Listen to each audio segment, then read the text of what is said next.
Thank you, Michael, and yeah, jump in whenever. Yeah, go ahead. Sure. Just to see if you actually I welcome that. can justify all the data you've collected. I will do my best. Okay. So yes, fantastic. It's fantastic to be able to report on two key projects that we're doing.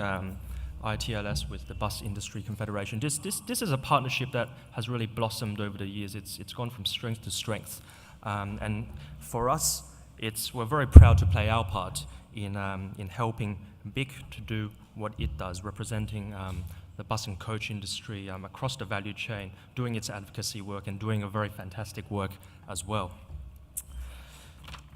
So there are going to be 9 sections to my talk today. What happened? Okay. So we'll start off with a bit of context on some of these projects that we are doing. Buses are the most important mode of public transport, and they're the workhorse of any city, and often doesn't get the credit that it deserves. So we want to really put it up there on the policy agenda. The industry employs more than 50,000 people across bus and coach operators, vehicle manufacturers, suppliers, and the entire value chain. So we think it's very important that there be a coordinated one-stop document that government and community and industry can turn to get all the facts on the industry. And this isn't a new concept, this reference, this advocacy tool that we call. One was done 15 years ago in 2003. It's called the Fact Sheet, Passenger Transport Activity in Australia. So 15 years later, we're very pleased to be able to deliver this update with its scope significantly expanded, not only just on vital statistics on the industry, but also around the strategic outlook, giving some policy advice and commentary as well. And a lot of the data, it comes from studies that we've done internally at ITLS with a lot of our partners, from research work at BIC, from the Australian Bureau of Statistics, from BITRE, from the state and territory associations, and we especially thank them for their cooperation, and also the state and territory authorities who have provided a lot of the data, including TMR. So thank you all for this, your participation in this big project. So in terms of the report contents, it covers a lot of areas. So we go from passenger vehicle fleet statistics, we talk about chassis and body deliveries, the coach sector. There's a section on the reviews currently underway in terms of the axle mass limits, road users taxes and charges, cost of doing business in the bus and coach industry, expenditure, productivity, bus drivers, transport safety, and a lot of the contractual issues and some of the future technologies, MAS, new business models that we've discussed over the past 2 days. So that's the state of the industry report. More than 100 pages of riveting material in this compendium, and I'll do a brief snippet in terms of the major and a sneak peek in terms of the major sections and interesting findings in that. And also, towards the end of my talk, also present other related work that we've been doing, have the pleasure of doing, which is around a bus rapid transit and branded bus service. We call that the BRT Lite kind of services review, and then I'll actually be presenting a ranking of what we believe to be the performance of all the BRT BBS services around in Australia. So sit back and wait for that coming up.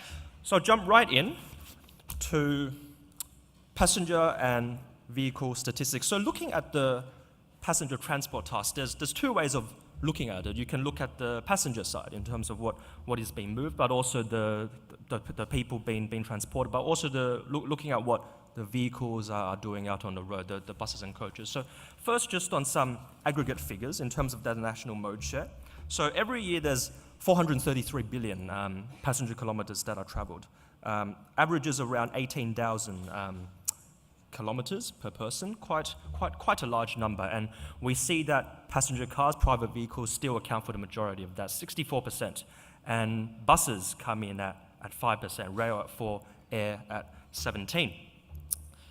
When we look at the land modes, that bus figure of 5%, it goes to 6% there.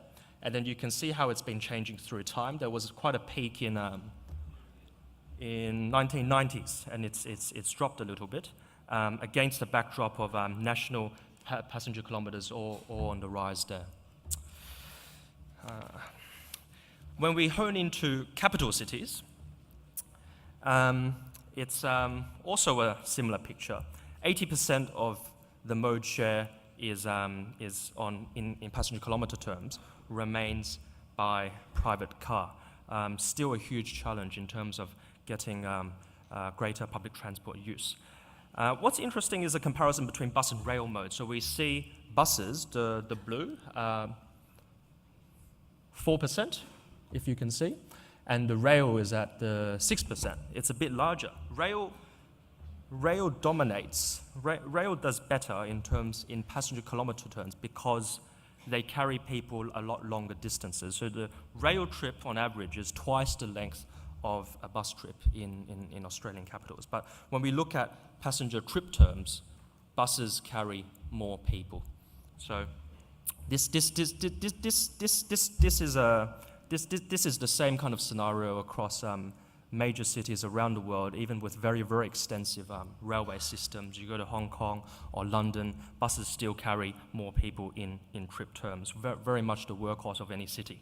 I mean, and that's because of the spatial extensiveness of bus modes. Pretty much you can get anywhere. For a railway, 5 lines, 10 lines, that's pretty incredible already. Melbourne, for instance, only 7% of the population are within walking distance to a train station. Now, in the mode share, in terms of bus, it has dropped over the 70s and 80s and 90s to a trough around 2004 there, but it's risen again a little bit, again against the backdrop of increasing passenger kilometers. And we see that public transport uptake really go up across rail modes as well in recent years. Looking at what buses do, what buses and coaches do, so not on the passenger side, but on the vehicle side now, buses and coaches travel 2.5 billion kilometers in 2015-16, and more than half of this is in capital cities. The average kilometers traveled is 31,000. That bar there, and we see the highest utilization in capital cities. Here, for instance, where a lot of it is dominated by route service, which is the highest, 47,000 is the average there. So reflecting very, very high utilization. Longer shifts, for instance. There's hot seating involved. Different shifts. Greater drivers per vehicle is one way to look at it, as compared with maybe in rural areas where a lot of it might be dedicated school, and there's a lot less of a intensive use of vehicles, and they might be just doing one or two runs a day. And the interstate level, bus coaches obviously travel vast distances, but it's the average is a lot lower, reflecting a lot more time idle as well. In total kilometer terms, and breaking this state by state, we see that New South Wales, South Australia, and the ACT have the greatest proportion of route kilometers, down at the bottom in red there, around 40 to 56%. In the Northern Territory, the last bar, there's a lot of green, there's a lot of other type of work. Community transport, council shuttles, I think come into there. Charter proportion is the greatest in Victoria and Queensland, the yellow there, and that might be related to a lot of the tourism market in those states as well. But nationally, around 35% of all route services of vehicle kilometers are on route services, and we see in terms of vehicle size, in terms of charter and other, there's a lot of these smaller vehicles, less than 20 seats. So that's how they're distributed there. Looking now to fleet statistics. There's 97,000 buses and coaches, registered buses and coaches in the country, quite an incredible number. And 75% we see is on the eastern seaboard, in New South Wales, in Victoria and Queensland, as can be expected. And 2,300, 2,300 or 2.5% of these 97,000 are three-axle buses and coaches. So the majority remains the two-axle type. And amongst these 97,000 vehicles, they're owned by, we estimate, 3,500 bus operators across Australia. Now this is heavily skewed. There's many heaps of the mum and dad type operators, very small operators, but also a lot of very large operators too.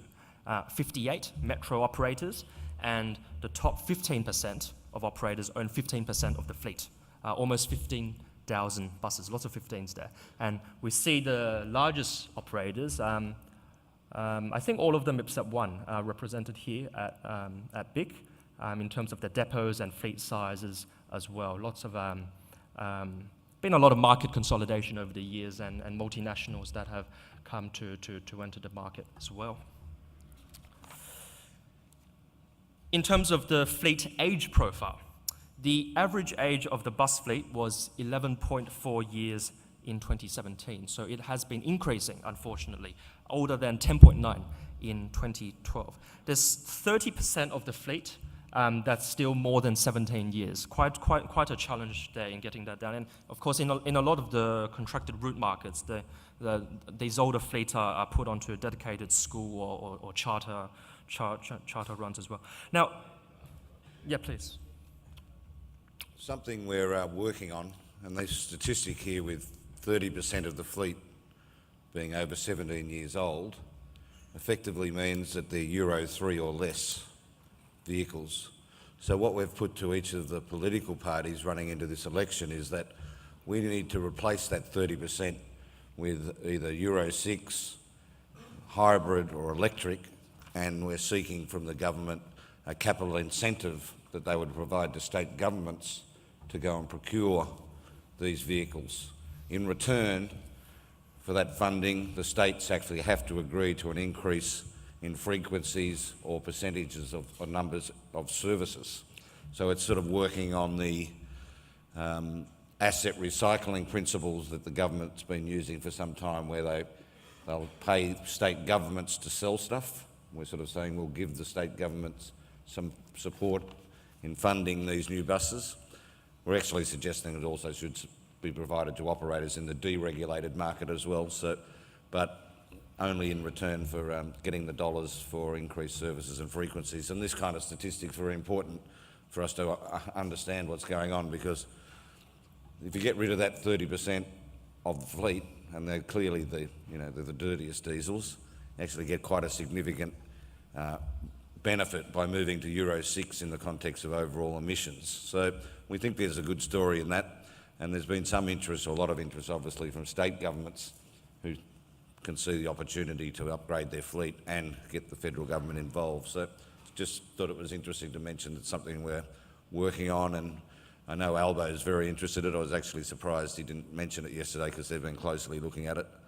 Not sure where the coalition are at with that yet, but sort of, yeah. Looking at the, thanks for that, by the way, and we'll look at some of the deliveries and the emission standards shortly.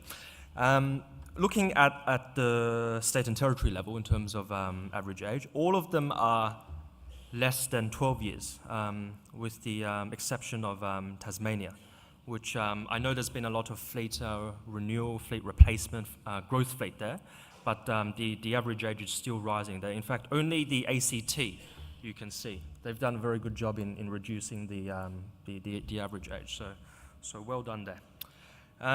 In terms of road transport fuel consumption, this is continuing on that on the environmental issues.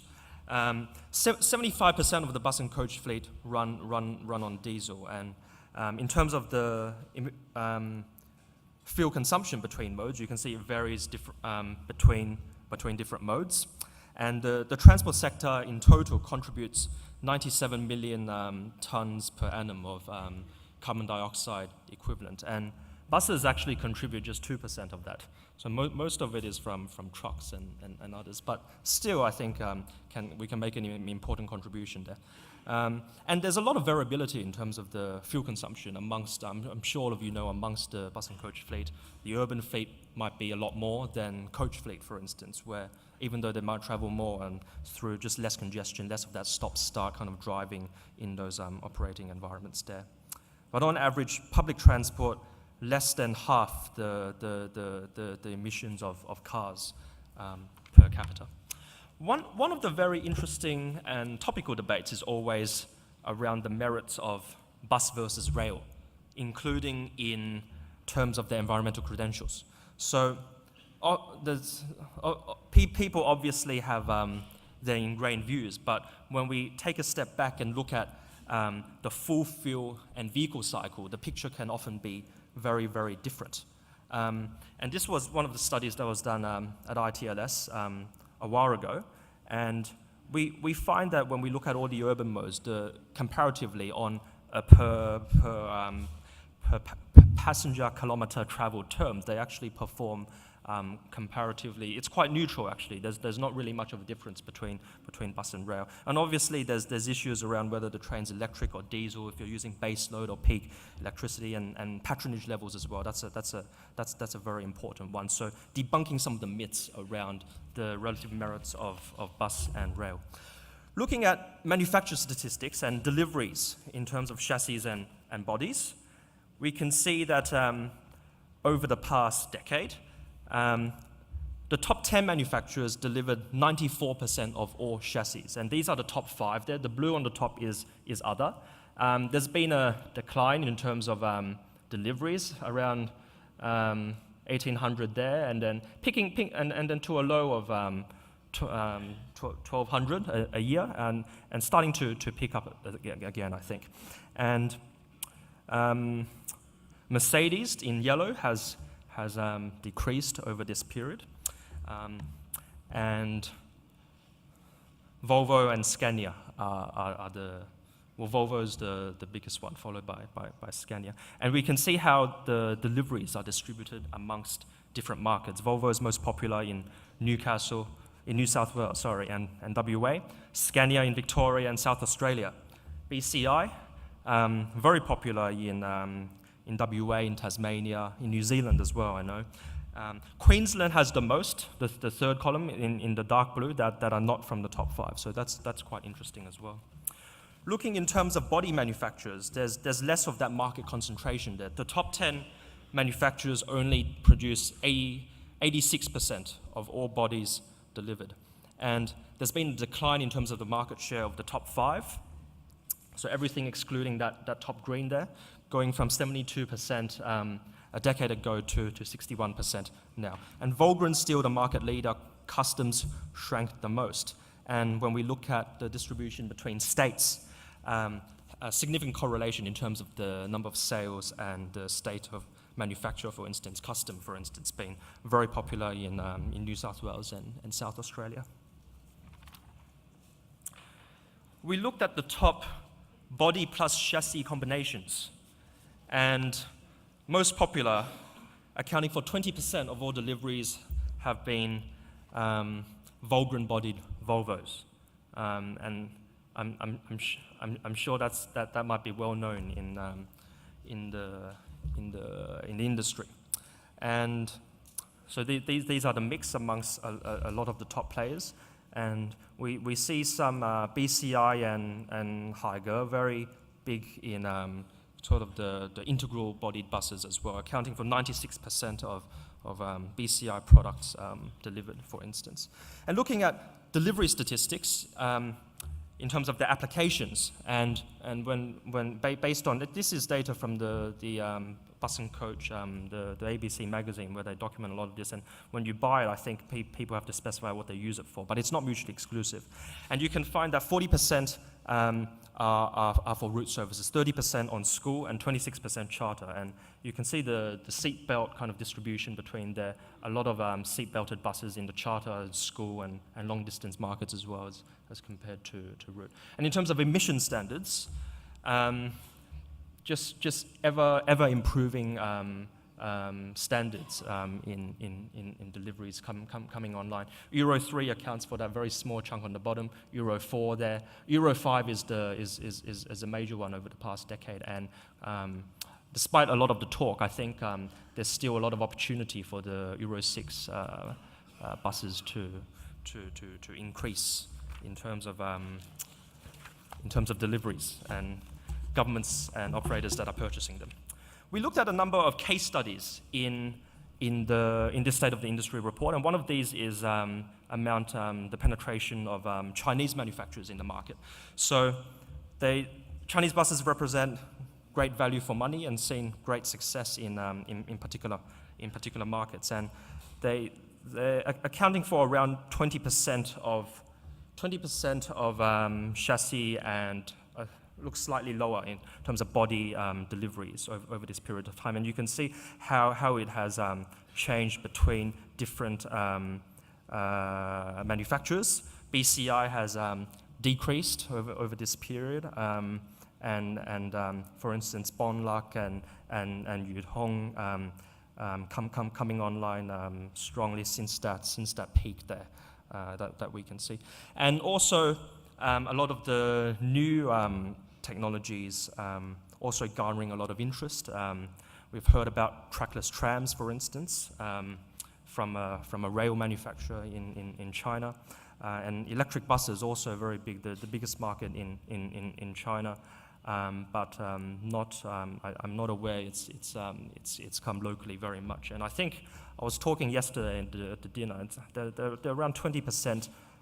More expensive, these Chinese electric buses, than an Australian-built diesel bus. So not such a big price premium, I was thinking. And not only in manufacturers, but also Chinese operators that are looking to compete abroad. So lately, for instance, in Singapore, Shenzhen Bus Group and Jiaoyun Group tendering in the contracting rounds. And maybe they're interested in entering the Australian market as well. And of course, lots of international multinationals going into China. So far, just from the giants, a lot in rail, but smaller in light rail and tram and bus, and oftentimes through kind of BOT, PPP kind of partnerships there. Yep. In the room, most people in the room probably remember when it was 100% Australian body on a European chassis, and we're sort of still trying to work through some of this data, but it's interesting when you look at today. If you looked at route buses, today it's about 80% Australian body and 20% it's moved to Chinese or another country. Whereas school bus, it's more like it's moved from 100% Australian body to 60% Australian, 40% Chinese or other bus, whether it's fully built up or whatever it is. So there's the last decade seen a significant change in the Australian manufacturing side of deliveries, but interestingly still playing a very strong role in a manufacturing sector that's falling apart everywhere else. So we have no car manufacturing, but the Australian manufacturers have been able to hang in there, but one would imagine that this competition's not going to be going away, and might be an interesting couple of years in relation to where the buses are actually coming from and whether we're getting fully built European buses, for example, because there is a discussion about 2.55 metre wide vehicles still going on, and currently that's limited by the access to the road network, but that may still become a reality based on where some state government discussions are going. So interesting time for the supply side of the industry. Absolutely, Michael. Looking at some ballpark costs in terms of doing business in the bus and coach sector, and I'm sure to all the operators here, this will be very familiar. So these are based on a report that came out a little while ago, and I know there's huge variability in a lot of these figures, but what's really important is the relativity, I suppose, between different modes and also different vehicle types. So it's simple arithmetic. The capacity of the vehicles, different size buses, light rail, heavy rail. So 3-car, that's like half a train in Melbourne. And the cost per vehicle or train, the economic life, and then just summing it up and taking the annual average divided by the passenger capacity, and you can see that's the cost in terms of per passenger capacity. And it's it's a lot more costly for smaller vehicles, the mini and midi types, and that might have some implications in terms of delivering on demand, and some of that is related to the shorter economic life from some of that. But you can see the rigid longs, the double deckers, the steer tag kind of buses being most cost efficient there. But ultimately, much more cost effective than light rail. Light rail is huge, much more even than heavy rail modes in terms of what benefit you're getting per dollar cost. So that's the capital side. And looking at the operating costs, again, some ballpark figures between bus, light rail, and heavy modes amongst different cost categories. And we see that crewing costs, $44 per, that'd be a revenue hour measure, I think, $44 per revenue hour, much cheaper than light rail and heavy rail, and some of that is due to kind of wage differentials between bus and rail, but also rail being a lot less flexible in terms of how many staging facilities, depots there are. A lot more crew is required, firstly. There's workplace and different standards, of course, but a lot less flexibility on rail systems in terms of crew deployment, a lot more time, as I understand, in terms of each individual driver spent deadheading, not actually doing revenue service. Direct vehicle costs are also lower in bus. Infrastructure is not very relevant, but the overheads are the highest in the bus sector compared to rail. And that's around scheduling, around management as well, where in the bus industry there's a lot more of those day-to-day operation type issues to deal with as compared with when you're on fixed right-of-way, fixed route infrastructure, and different profit margins that have been suggested there as well. Looking at cost efficiency, and at ITLS we've been doing a lot of benchmarking over the years, helping governments, and also served on the tender panels as well to help evaluate bids. So one of the things that the gross cost is just a raw cost per service kilometre, and we worry that too many people are taking them as fact, when that is very problematic because it doesn't distinguish between the operating environment amongst different operators, not only between cities but also within cities. If you're in a congested inner city area as compared to in the outer suburbs where there's less congestion. So not only speed but bus utilization based on depot location, the spread of service hours, that links to labor costs as well. You're paying a lot of overtime or penalty rates. So we've developed through a methodology that's been finessed over many years, a normalization procedure that helps us to compare apples and oranges. And you see in green the net cost. So for Sydney metropolitan private operators on the left, the gross cost might be higher, but the net cost is far lower, showing that they are quite efficient, in fact more efficient than in outer metro. In Brisbane, the net cost is a bit higher than their gross cost, and that's related to them having that operating advantage around the busways. The world's the best implementation of BRT in the developed world by a large margin. Now, we've excluded all the government operators, generally around maybe 25 to 40% more expensive. And on average in 2017, the cost per service kilometre, the figure is $4.58. So how does your operations compare in that? Now that's a cost efficiency measure, which is very important, but we think only an intermediary role in the business, because ultimately you're not about just moving buses, you're about moving people. So what's more important is not in service kilometer terms, but in passenger kilometer traveled terms, more a cost effectiveness measure. So we're working on getting some of the statistics to be included in that for a more thorough review of productivity and efficiency.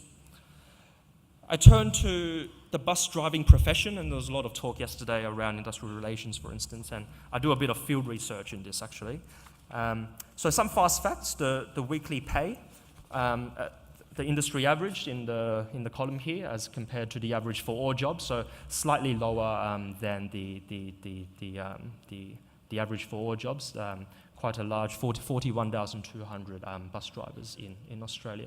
There was the casualisation is a bit higher than the average, so only 67% are in full-time share. Average full-time is slightly lower. Average age is a big issue, it's 56 years, and also the gender balance, quite a heavily male-dominated industry. Not only amongst bus drivers, but I think also in depots, in operations, in management as well, which is a significant challenge for us all.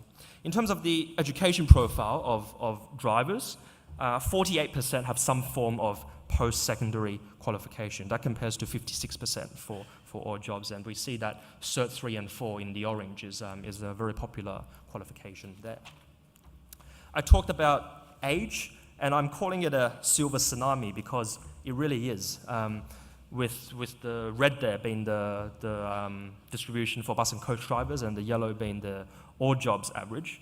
This is 56 years is quite significant, quite high, and in fact 82% of all drivers are 45 years and above, and only 7% under 35. So big challenge in terms of how do you attract younger people into the industry, making it relevant for them, targeting those millennials that Claire talked about on the first day. So these impending retirements, we believe, will really hit the industry hard.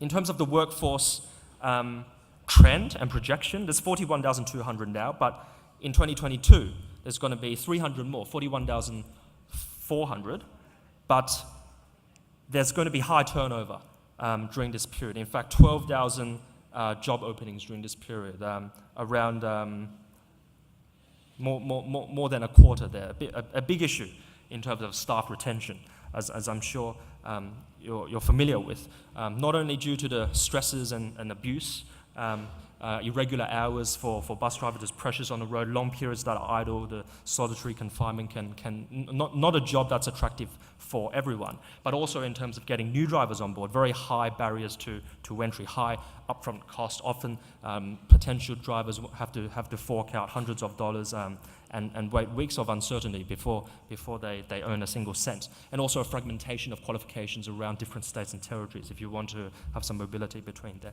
So a lot of opportunities, we think, to professionalize the industry, which is a road that a lot of other developed countries and cities have gone down, who also face similar problems in terms of hiring bus drivers. So in Hong Kong, in Singapore, the term bus captains, for instance, and also ingraining that customer service into their role as well, not removing any need to free them from manual jobs, getting their hands dirty, fueling their bus, or sweeping the floors, for instance.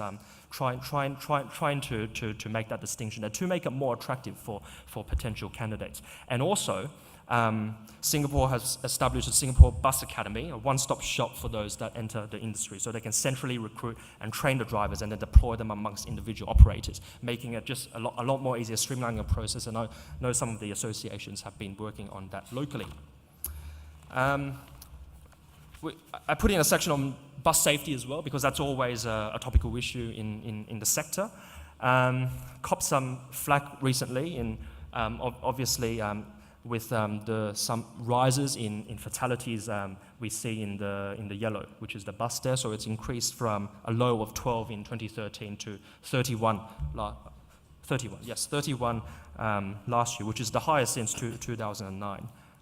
So we know it's quite a crude measure, because two-thirds of bus fatalities occur outside the vehicle, but still quite problematic. But All the ones behind are heavy vehicle incidents, and then the green is the total, which you read on the right. So most is still from car accidents. And looking at the cross-modal comparison, buses are the safest by far, the safest form of land transport. 0.4 deaths per billion kilometers compared to 3.1 in a car, and staggering 110 in a motorcycle.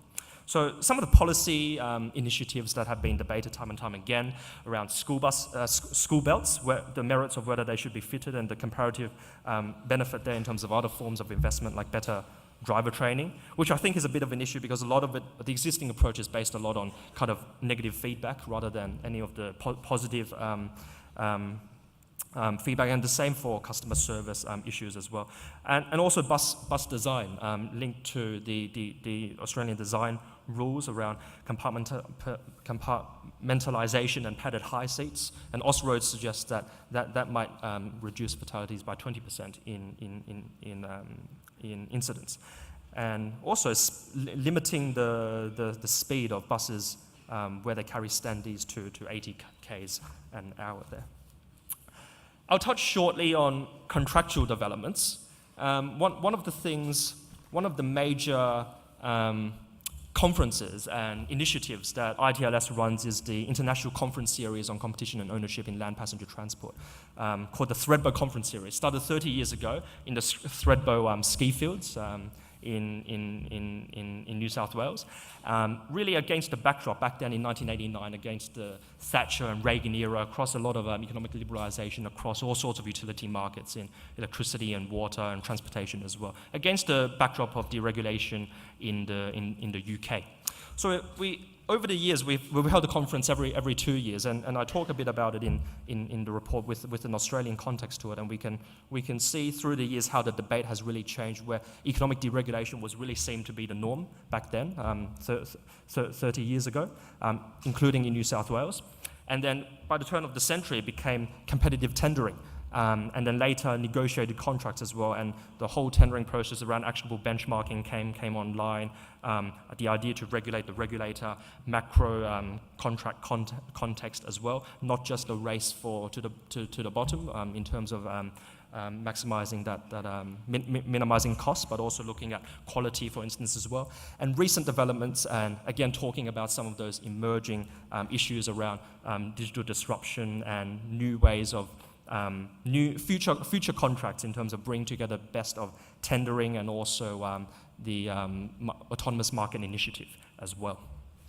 So some of the, I'll touch on some of the, we've come up with some very key Thredbo cornerstones through the years, and one of them is this idea of the STO framework around the strategic, tactical and operational levels. And the strategic, we believe, should really lie with the transport with the regulator around efficiency, equity, environmental sustainability, and operationally, always with the private sector, who have proven time and time again that they can do better.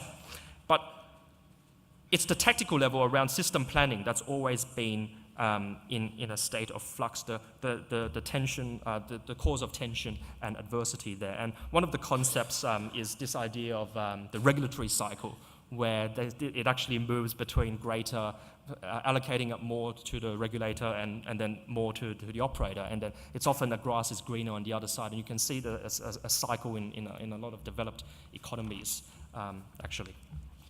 And looking at future competition and ownership issues, I spoke about some of these on Monday in my talk around multimodal contracts, Newcastle being the first access contracts in Melbourne, next generation deregulation, where we can really use some of the technology to control for some of the externalities associated with, for instance, head running in deregulated environments.